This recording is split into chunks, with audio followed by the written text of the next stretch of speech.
That's actually a very good question. We have, across the world, grown tired of great ideas that we never see implemented, or we grew tired of implementations that aren't great ideas. But I think that if today, this generation is going to achieve what no generation before it has ever achieved, if this conference truly results on concrete activity, it won't be because we are better, wiser than our predecessors, but because we are reaching a point where we have no other choice. Today we have a simple choice. Either we engage with the world with great ideas and implement them, or we see our societies crumble and fade. Now, of course, as the Education Relief Foundation per se, we have been particularly keen that at every conference that we have organized, a concrete action emanated. At the first international conference we organized, there was a mandate to develop a global guide, to collate the great ideas into a single document.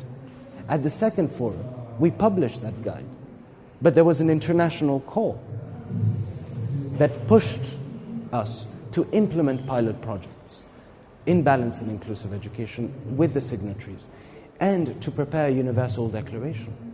And today, I think, this is the continuation of that mandate. Because if we are to implement any great idea, we have first to engage together. But of course, what I would say is we have, of course, to be careful of not falling into verbosity, spouting great ideas, but never implementing them. And I think that the best way to ensure that the great ideas are made into a reality is you. You by asking this question, but also you by asking the follow-up question.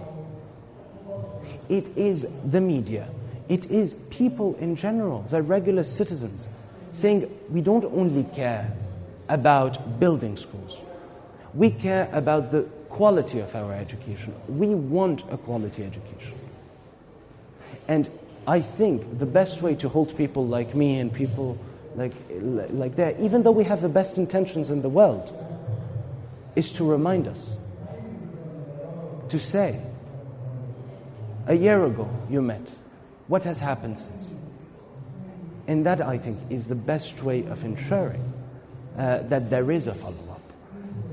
And of course, as a final point to you, what I would say is that as we look towards the future, as we look towards confederating our efforts to be able to achieve an overhaul of our education system, those conversations are necessary for a very simple reason.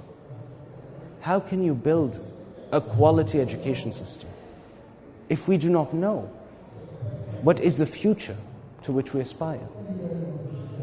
And therefore what we must be able to do, but I think the conferences need to get bigger and bigger and larger and involve more and more people to say, what is the future that we want?